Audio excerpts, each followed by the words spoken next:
Yo, what's going on, people? We're back again with another freaking Sisters Wives video, and this one is season 16, episode 11, 1-on-1, part 1.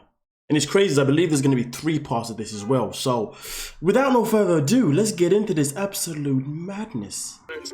Anyway, I've been up for a bit because I'm actually going to a hotel in Flagstaff to meet with a former news anchor. I am not looking forward to it, but to be honest, mentally prepared. I'm always a little bit nervous for these shows and always a little bit, I don't know, sort of keyed up. It can be a lot, it can be hard, and it can be heavy. We're not doing this together, which normally we do.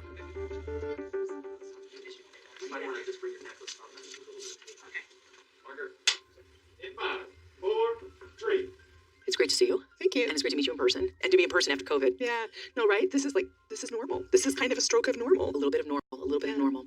It seems like the family's been through a lot. Yes, for sure. I think probably like most families or most people across the country, such varying opinions on risk and risk tolerance and trying to make it work for everybody. I feel like you are sometimes the conscience of the family. And pre-COVID, you talked about wives and Kody to have a real candid conversation.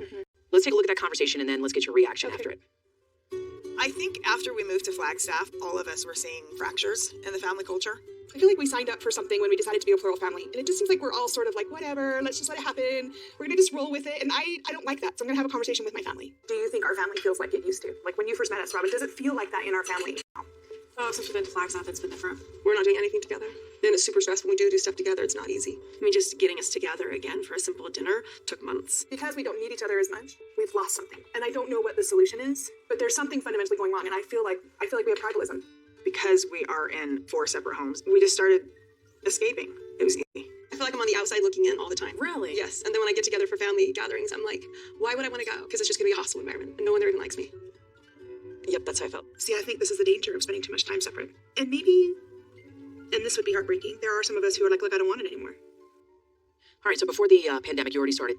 I mean, I don't know too much about what happened before they moved to Flagstaff, because obviously this is only my 2nd episode in, and this happens to be around 101, but based on the last episode, and the episode before that, just based on that stuff, and some of the things that I've seen online already, I think the matter of fact is, when you're living in 4 separate homes, obviously new location, new everything, whatever, things are going to change. And of course, it's going to create some sort of division. And obviously coming together is always going to be challenging because people, would then start to create their own responsibilities, their own routines, not responsibilities, routines. And sometimes when you get into your own little routine, trying to organize things, it's not always as easy as 1, 2, 3. But mentally, the idea is there. It's just executing it. But let's see what she has to say based on that video. You to call this meeting. Well, why do you think this was happening? I just think it was sort of a natural evolution. Our children were growing up. We didn't need each other as much because when we had a lot of little children, we needed each other so much to just kind of manage day to day. There wasn't as much in common. We all have our own things going on. There's a real conscious effort that needed to be made to get together and continue those common experiences. And we just weren't doing it. And in a polygamous family, that is a danger zone, right? When you start. I think it is. So there's 2 danger zones. One, you have to be conscientious and be actively working. And then 2, don't spend too much time in your head imagining things about the other people. Those are the 2 big danger zones. There was an awareness that I came to with the family that we had been united in so much of what we had done.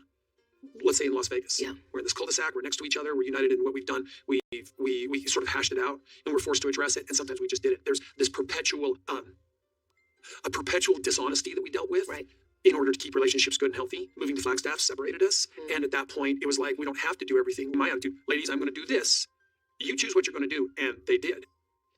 I mean, that is the grand scheme of things. I mean, obviously, when you spoke about communication, that was definitely a factor because, obviously, people have to address things and not let things just boil over. But at the same time, though, it's one thing to say it, but it's also another thing to also execute it. So while these guys are having their one-to-ones and letting out all these feelings, the problem is it's one-to-one. These are things that need to be let out to everyone. So therefore, everybody knows what page they're all on. Because that's where, the real efforts come in. I don't feel like the efforts have really come in the way they should have, if that makes sense. Because they know what needs to be done, but the execution it seems to be quite oblivious at this moment in time. If I'm completely off mark, then please let me know. But based on what I do know, I think I'm on the right page. But hey, let's get into it. but this is kind of weird. We're not seeing each other. We're not interacting a lot. But at the same time, I looked at it as we were just focusing on trying to get settled in a new town, in a new home. And so I was just kind of like letting it go, and it became deeper. Yeah, I'm sure everybody hates me all the time. What? I feel like I'm on the outside looking in all the time. Really? Yes. And then when I get together for family gatherings, I'm like, why would I want to go? Because it's going to be a hostile environment and no one there even likes me. What did you say to her to help her sort of heal? Because she also uses the word hostile at this time, too. It was a big word. I was surprised at that, too. Hostile. I mean, I can see, okay, so what I feel like is sometimes when we haven't been around family for a while, you can get kind of these monsters in your head. She had said in that moment when we were at dinner, she said, I feel like I'm hated. And so I was like, I'm going to make sure she knows I don't hate her, because that's a really big thing to sit there and wonder if people feel that way about you. Yeah, it kind of set me back a little bit because I didn't realize that she felt like she's usually the life of the party. We get together. She's really like a vibrant part of our family gatherings. I was surprised that she felt like that. All of your sister wives were looking at you very shocked and perplexed as to, Yeah. I'm sorry, we had no idea you were feeling this. I don't know why Christina's saying this, that she feels like she's hated. Like, that's scary. I mean, I totally understand, going into a family function and just like not knowing where you stand. Wow. I mean, it's a shame that she feels like that. I felt like Janelle deserved, and since she was brave enough to have us come together, I wanted to be authentic for Janelle too. And that's exactly how I felt. And it was probably all internal. I'm not going to say it's not. Like, definitely it was all a lovely conversation I was having with myself most of the time. And I just felt like before I would ever go to any family gatherings or anything, I just really hesitated. I'm like, does anyone really even like me? Because we wouldn't reach out to each other, but I wouldn't reach out either. And then Kody and I had been having such a rough time for so long. But it's really hard to be in a room with everybody and watch him be incredible in other relationships and know that your own is terrible and wonder, what am I supposed to do? What am I supposed to do in a room where and worried about just seeing Kody with his wives? It was so hard. It seems and sounds to me it's not a matter of other gay ladies not liking her. It seems to me as if it's what she said, it's an internal problem, which you can easily then say is jealousy. That's what it feels like, you know what I mean? It feels like it's a lot of projection jealousy, and then obviously, trying to let it out, but not knowing how to let it out because you don't want to just let it out. So therefore you say something outrageous like, I feel like I'm hated, but in reality, you're just attention seeking because you want the attention on you for once, because you feel like you're not getting the same attention that other ladies get purely because Kody gives them a different type of attention, which of course is always going to happen in these type of situations. You know what I mean? I don't know how anyone is supposed to give everyone the same level of attention, to be honest with you, in these type of predicaments. But at the end of the day, we're here now, and it's good that she voiced it. But like I keep saying, voicing it is one thing. Now the question is, where do you go moving forward? But we do know that Christine is now, divorced herself from Kody, so maybe that will now help her. Now she's no longer in a relationship with him anymore. Now she can have that sense of, well, I don't have to have that internal problem anymore because I'm not a part of it. But at the same time, as far as I'm concerned, Robyn is the only one that he's legally married to. And Robyn's the only one that he actually shows genuine emotion for. So Christine isn't alone per se, you know what I mean? But let's continue. You were having was really Christine's pain, saying that she wasn't liked, that she didn't, she has anxiety coming to these things. What was going through your mind when she's revealing this? Robyn's face was pure shock. Yeah, it kind of surprised me that she was saying that. I didn't know that she felt like that. And yeah, I also understood those feelings because I felt like that before. And I think it's just a little bit of an insecurity that she was having and that I have had as well. At that point, when you knew that you could align with her emotions, right? Having had those insecurities before, did you feel like you can talk to her and be like, hey, we've all been there before? Yeah, and there were times that I did reach out to her. During those times I would send a text or try calling or whatever, and not always was that reciprocated. Did you feel like that conversation was highlighting the relationship kind of not being okay between Christine and Kody? Oh, I didn't. You didn't know about that's that. not something that I recognized in that moment. You didn't know about it. In that moment, I was just recognizing like what we were talking about, what Janelle brought up. Hey, where are we? Do we want to all be together? Do we want to work together? Like, since we moved to Flagstaff, things are kind of weird. You said that your relationship with Kody at this point was already a lot of fractures, a lot of strain, a lot of stress. At that point, were you willing to work on your relationship with him and all the other sister wives to create and keep this family unit together? At that point of the dinner, yes. At that point of the dinner, I thought, this is a great wake-up call. And we have wonderful times together. And especially when the sister wives would get together, and not with Kody, that was super fun. So this dinner was kind of like, okay, I think that we really honestly can do this. It was kind of like a wake-up call, a little bit. But then COVID happened. Yep. And then we became way more separate with COVID. Coming up, if you don't want to get this, then don't get exposure. If you don't want to get pregnant, just don't have sex. Was he forcing you to make a choice? He would love it if we chose what he chose. The family group and the unity just passed through another window because of a virus. rolling and to the anytime. So Kody, there's a lot going on this season, and we want to get into a real frank conversation about what's going on. Calls. Yeah. What were they? Basically, the school sent all the kids home. Okay. The government, the local government shut down businesses, and basically mask mandates, and warnings. And that's kind of where it all went. Well, that kind of leads me to different households within your family structure having different protocols. I want you to watch these clips, and then we'll talk about it after. Sure. Because of COVID-19, for a few months now, we've been practicing COVID protocols. Each one of you want to be able to see me, then I can be the only one that you see besides your immediate children. We've kind of got to a place where not everybody's in agreement. Hey, I will tell you that I can't go all summer doing this.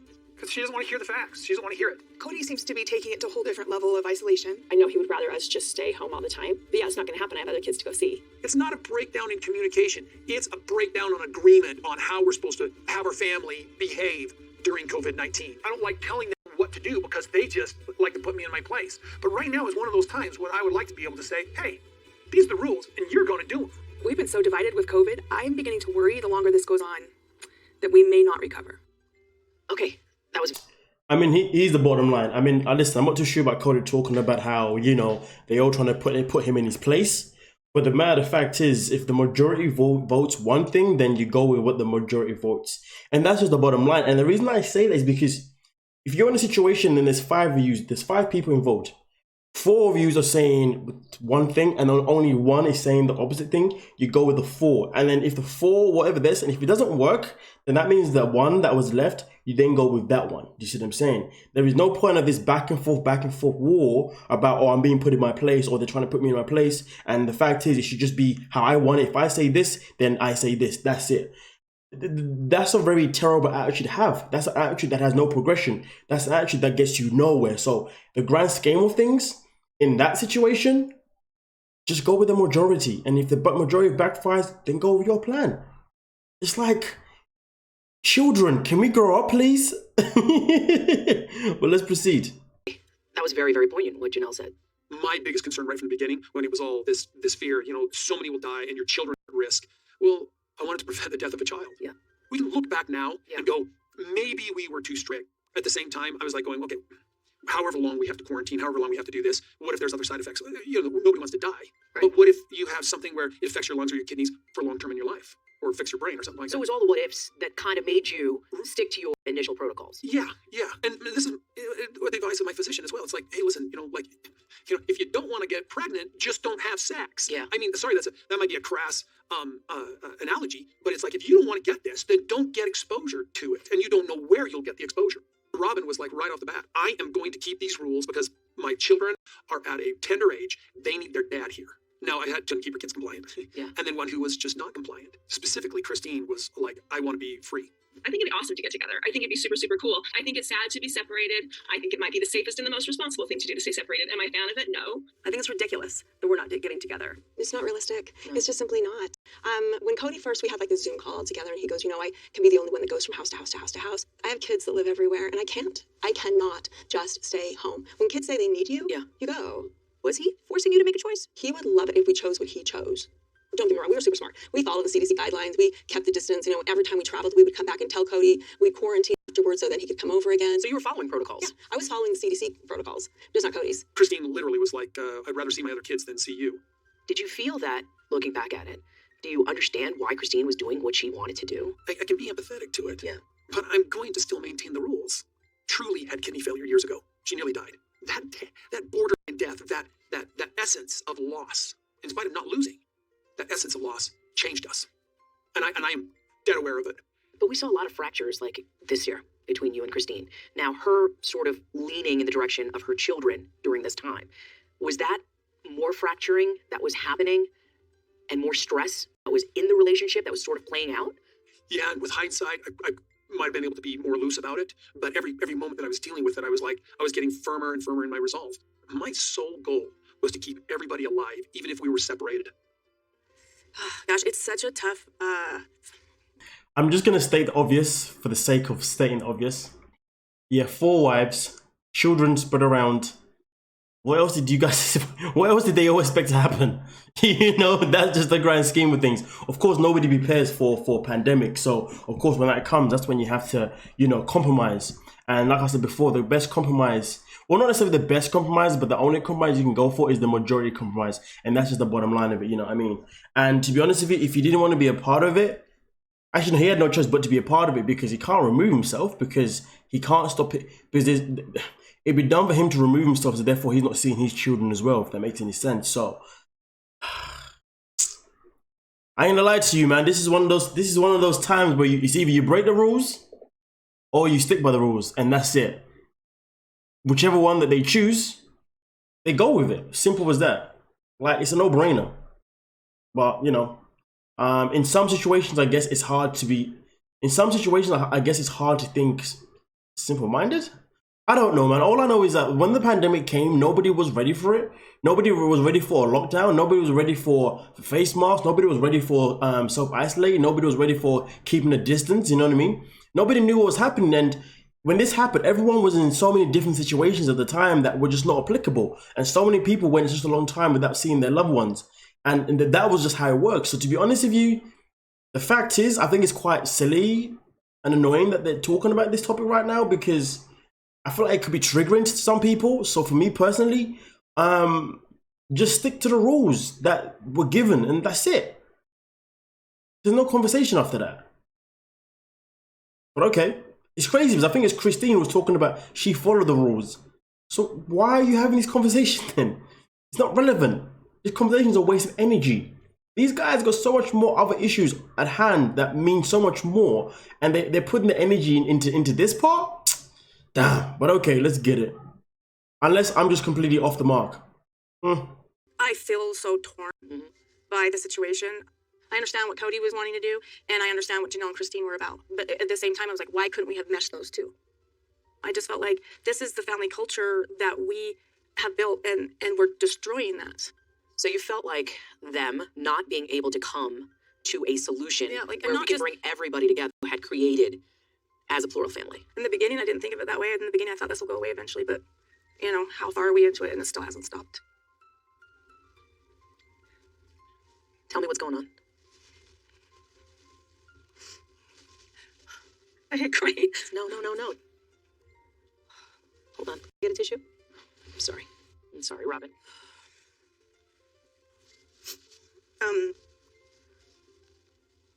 Hurt? Yeah, it's just painful. It's just painful because it felt like the family group and the unity, all of that stuff, just got thrown out the window because of a virus. Really surprised me and shocked me, and really, it's really been disturbing.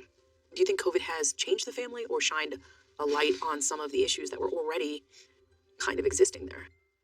You know, it did both. I like it basically took that rug that we were shoving everything under, and just everything was shown. Yeah.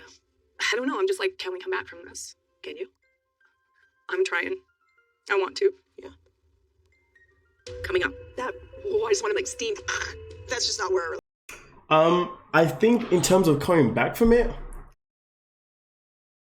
you see, for me, you know, I think about the children before anything else. That's just my honest truth. So I just think that like the matter is, whether they can come back from it or not, I don't know. Whether they should come back from it or not, I still don't know. But as long as the children aren't affected massively from what is happening right now, then whatever happens, happens. You know what I mean? That's it, because that is still the priority. Like they can all be in their feelings about everything that they're in their feelings for. They can be in their feelings about everything that they are in the feeling. Get the words out your mouth, bro. They can be in their feelings for everything that they have. You get what I'm trying to say, right? But the fact is, though, it's the children that matter at the end of the day. When I think about their marriage, and I don't want that. And later, it's hard to hear. They can leave whenever they want. The arms up here. White ladies. Margaret. And 5, 4. Let's talk about loneliness, because that was something that everybody felt during the pandemic. And it was really spotlighted with all of these sister wives in separate times throughout this season. Let's take a look at the clip, and then we'll talk about it, because you were very authentic in your feelings of feeling alone and alienated during this time. Yeah. The whole world's scared. They're scared to leave their house. They're scared to trust people. They're scared to be around people. And then they're lonely. They're so lonely. I guess that's why I'm so concerned about Janelle. Honestly, I talk to anybody. I don't text anybody. Like I'm not good. If I didn't have my girls with me, during this whole COVID thing, I'm sure I would have been going insane. I always saw one of the main benefits about plural marriage is that anybody in the family would never actually suffer real true loneliness. But the way things have played out for our family, that's not necessarily true. My relationship with Mary is not the kind of relationship where I'm going to talk with her every day. If I was to get sick, nothing would happen. I would just be at home alone sick. Nobody comes over here anyway. We don't see each other. Seems like the only times that we really talk to each other is when we have to. It's lonely, and I really miss everybody when they're not around, but it's easier. I am pretty sure that everybody is happy with the fact that we have COVID and we have this excuse of not having to see each other. So what are your thoughts about what you said? Pretty raw. Yeah, I mean, I think, okay, maybe happy isn't the word, but like what Janelle was saying, it's easier. Like, it's easier to not have to work on relationships because relationships are hard. You've got the ups and downs. And so, I think when I said happy, maybe everybody wasn't happy about it. But Mary just said, and Cody's really like, but I think everybody's really glad that, I just want to like steam. Because I think that's so extreme, and I don't think it's true. I don't think anyone's happy that we have an excuse. Why do you think he said that? I don't know. It's the craziest thing. He's become so absolute. Well, nobody wanted to be together anyway. I just think that's an extreme position. I gotta imagine that being isolated because all of these relationships, they're all very important to you. How did that COVID and the isolation play into that? I mourned. I really think it was kind of a mourning period almost. A lonely period? It was more than just lonely. It was just kind of like a sadness almost. Yeah. Like a sadness. Because you've had these people all around you all your life. And then all of a sudden here they all are choosing something different. And our choices are so different that we can't be together.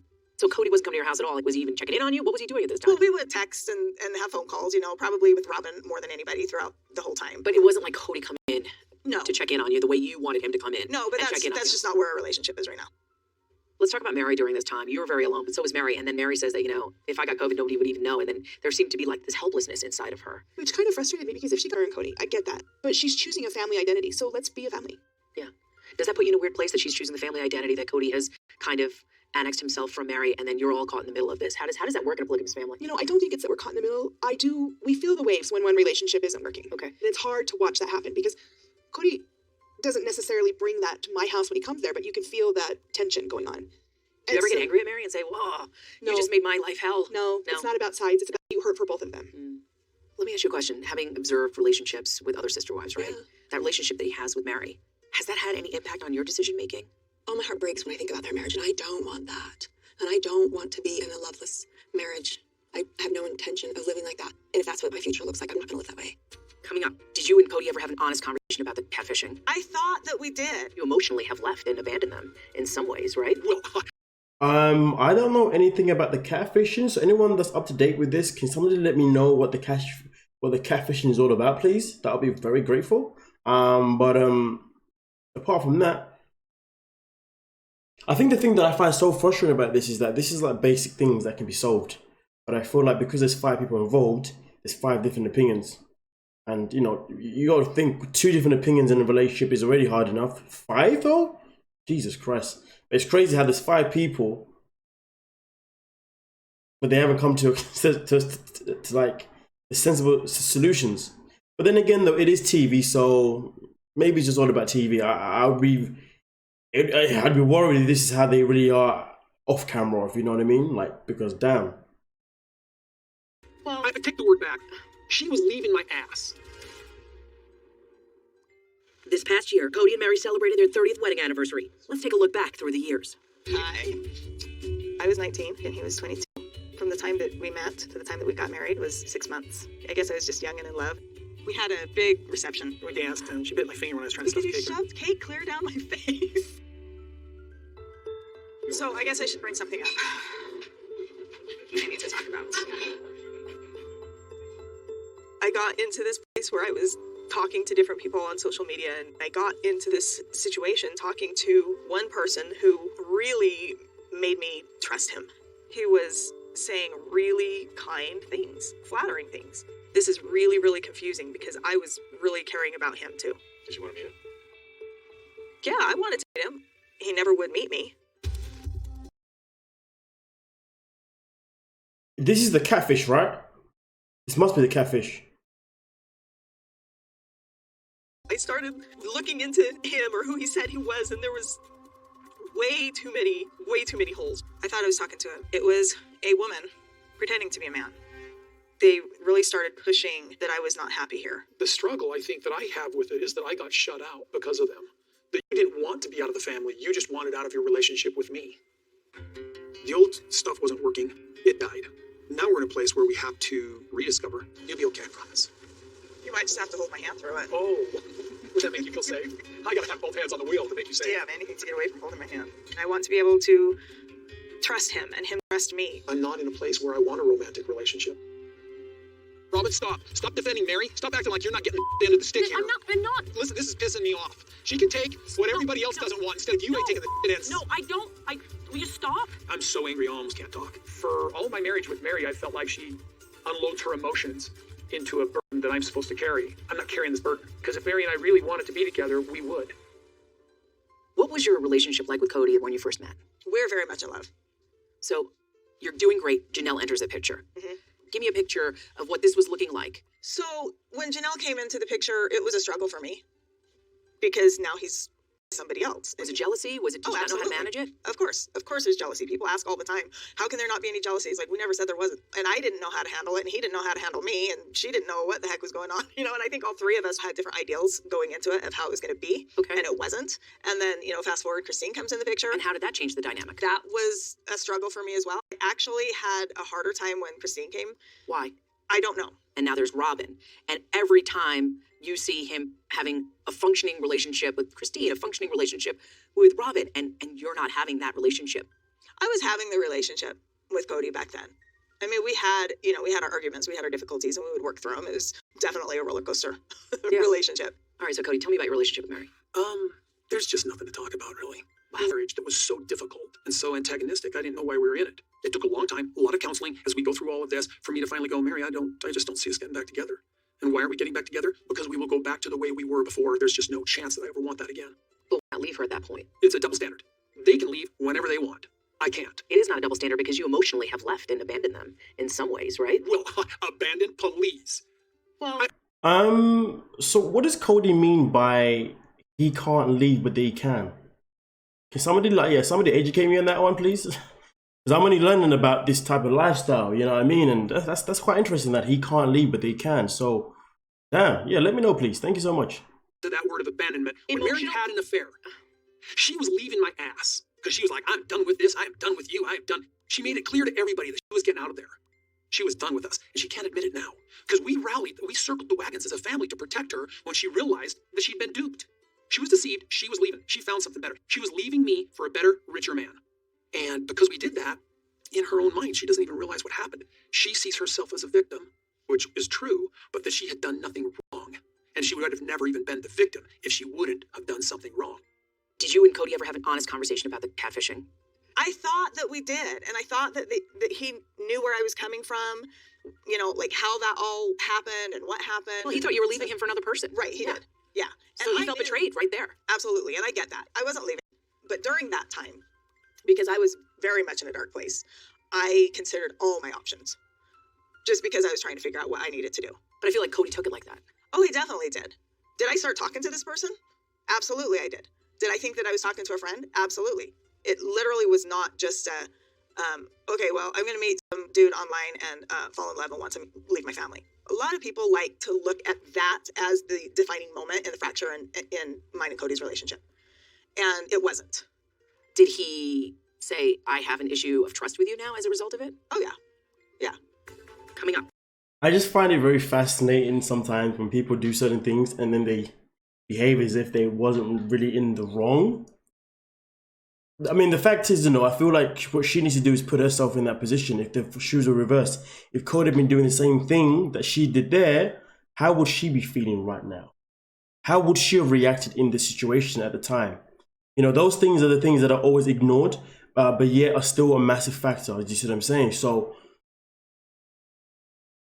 even though, their relationship is or was at the time, however it was,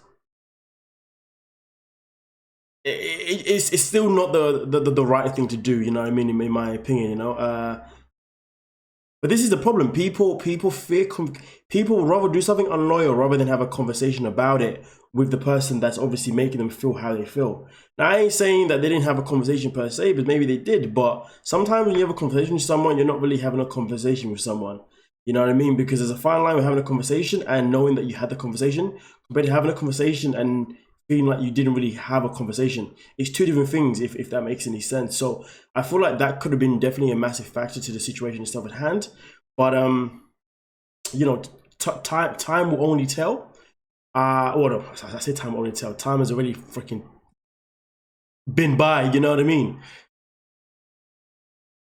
I think it's silly to revisit this conversation. I think it's time just to move away from the conversation, because it is clear that the relationship is dead now. That's it. This is like, I feel like this is just like a filler. I feel like they're just adding certain things and bringing certain things back in just for the sake of doing it. You know what I mean? Not because it really has much of a purpose moving forward, because it's things that's happened in the past, and the past is the past. But of course, you know, if there's a possibility of reconciling things, then I guess it is important to obviously bring back the past into the future. So therefore, you know how to move forward, because sometimes you have to bring the past back up to move forward, you know, in whichever direction you're looking to go into. And I feel like if there's a direction that she's looking to go into, or her and Cole looking to go into, then obviously I understand that concept. But if they've already gone separate directions and there's no turning back, then why are we here? You know what I mean? But let's get into it. With her, because I'm not going to go through that emotional torture ever again. When did the physicality go out? I don't know, maybe. Everybody settle, please. Anytime. It's been kind of interesting watching, well, so many moments between you guys throughout the years. But the one moment that really stuck out for me was the 30th anniversary date. Yeah. There were some really heartbreaking moments. I want to take a look at it with you, and then I want to get your opinion on what was happening there, what you were trying to get across, and where you thought Kody's head was. Okay. There's just been nothing going on between me and Mary. And she interacts with family for the holidays and birthdays. We get together once in a while. I see Mary once in a blue moon. We quit dating, and that's just probably because I quit calling her to say, let's go do something. You and I have not been out together since last year's anniversary, which is fine. It is what it is. Are you brokenhearted by that? Is it troubling you? I've been waiting for you, honestly. And I'm not coming. I know that. I will ask him to come over. Hey, come over, let's go do something. He says no. When I ask, he says no. Do you know that every time you put your hand on my hand, how I feel? I just wish you knew. My discussion with Mary right now isn't about me telling Mary that she has to have a divorce with me, that she has to leave. I'm not doing that. I will never do that. My faith doesn't allow me to. My conscience doesn't allow me to. And because I haven't done that, there is always a chance that we might actually get back together into full fellowship. Like what we have done in the past 30 years or not, it's 30 years. This is not something I'm willing to walk away from. Mary, I'm not motivated by what we've had to sit here and talk about saving it, though. Nobody is stuck with me, and they can all leave, and they... Well, don't say that, because that makes people feel like that you don't want him. I want to say it, he still keeps saying it. And I'm just like, dude, do you not see? And do you not care if you do see? Did you ever get an answer to that question? I think he sees it. He and I have definitely had more conversations, obviously, since then. Yeah. And, you know, I think he sees it, and I know where he is, and I think he knows where I am. Where are you? I mean, from where I am, like, it's been like 31 years now that, you know, we've been married, and, you know, I'm still committed. I've made my choice. A future for you and Kody as a married couple in full fellowship together. I want there to be. But there hasn't been all these years. Correct. Oh my God, this woman is jarring. Jesus Christ. Okay, yep, so, okay, cool. So that's why okay, cool. So this is why they keep looking in the past to see what things are. Okay, cool. So that means the conversation, you know what? Actually, no, forget that. This whole thing is pointless. If he's not interested, he's not interested. She said it herself. He keeps saying things that makes her and anyone else feel like they're not wanted. So leave. Follow Christine. Leave. You have the option. It is there. Go. If he's making no efforts whatsoever, verbally or by actions, go. That's it. You're not needed anymore. Go find someone else that will appreciate you. That's it. Simple as that. Because, like I said before, the only reason why you go in the past is because you want to go forward. But to be honest with you, I feel like in this situation, it's better to go in the past because you're looking to go forward in the right way, not forward in the wrong way. And forward in the wrong way is for her to still pursue this committed relationship or this marriage that clearly he's not committed about. She needs to bounce. Go. Like, come on. Have some self-dignity. You're not trapped. You're not imprisoned. Kody has said this so many times as well. Jesus Christ, this is actually very, very, very infuriating. So infuriating. Oh my gosh. But okay. Let's get it. invested in this relationship? Because I love him. Because when I pray, when I meditate, because I have, I believe in a God, and when I pray and I'm like, okay, guide me, what am I supposed to be doing with my life? It is just feel peace when I think about staying in the family, because that's what I want. That's what I know is right for me. Mm-hmm. It's like she is still part of the family. The larger family. Yeah, the larger family, but I'm not ever going to be in a conjugal relationship with her because I'm not going to go through that emotional torture ever again. And I'm not trying to make Mary sound bad. It's just a bad match. Listen, when I say certain things, I'm just trying to find a way to be honest without being cruel. It's one of those things. If we weren't in plural marriage or felt religiously bound to stay together, things would have been a lot different a long time ago, probably. We'll keep the best kind of relationship that we possibly can, but I'm not telling her to kick rocks down the road. I'm just telling her that she can still be part of the family. We can work this out. So it seems like you're both in this space, living, friends, but I don't understand it. Help me. I'm in a monogamous relationship, and I know a lot of the viewers are like, okay, I'm trying to understand. I would think that physicality would be a big part in your relationship, and needs and wants and desires. Absolutely. I mean, and that's definitely something that I miss. I miss emotional intimacy with him. I miss conversations with him. I miss physical intimacy with him. I would love it if he would hold my hand. Yeah. But that's just not where we are. But where did the physicality go out? Well, that was depressing to hear. That's not where we are. No. That's where you'll never be. You're never gonna be there ever again. No, that's not. Jesus. Oh.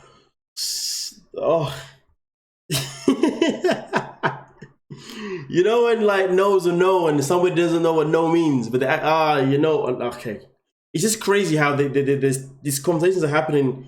These conversations are happening right now, one-on-one with this woman that they're talking to, and she's saying one thing and he's saying the complete opposite. I'm assuming that she was interviewed before he was, to be honest with you. That's what I'm thinking. Because if I was the woman in the chair, I would have been like, but he just told me this, and that. You see what I'm saying? Okay, whatever. A decade ago? Yeah. So I'm going to go back to... Listen, we're getting really, I don't know how much we want to get into. Are you willing to wait forever for Kody to come full circle and be in full fellowship with you? I have hope that he will. And also, if he never does, then I'm going to create my own peace and happiness within the family relationships that I do have. So it's the larger family. Yeah.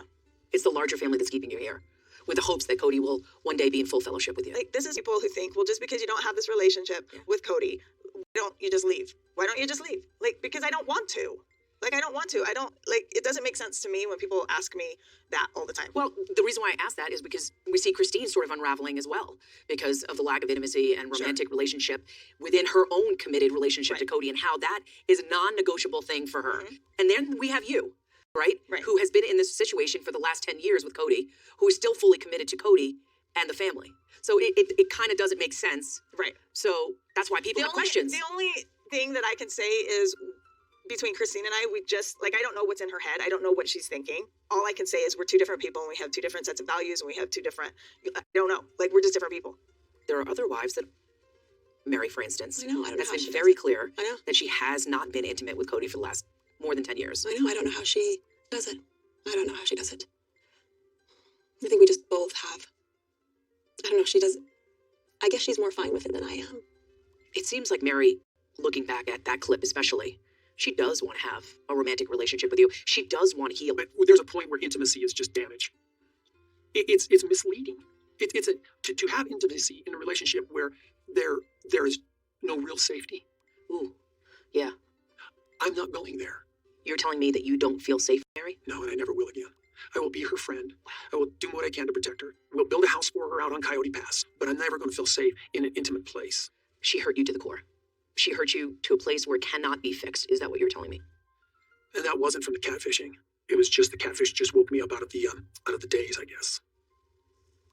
So Mary's committed to staying with the family. She has a relationship with the larger family, the kids, Robyn, and a friendship with me. And a friendship with you. Is that going to be enough for all of you at this moment, at this time? I don't think that's enough for anybody. But everybody makes their choices. What it takes to get my kids back together with everybody. You were asking why our nanny was able to hang out with our kids. What does the nanny do? Do you feel like you're an easy target? Oh yeah, I get along with Kody. There's a sort of pecking order, and Robyn's like, why are you this way? You really are the only one that's having a fully functioning relationship with Kody. That must bother them. It makes me angry. Well. Part 1 all done and dusted. I mean, listen, the fact is this is the grand scheme of things for myself in particular.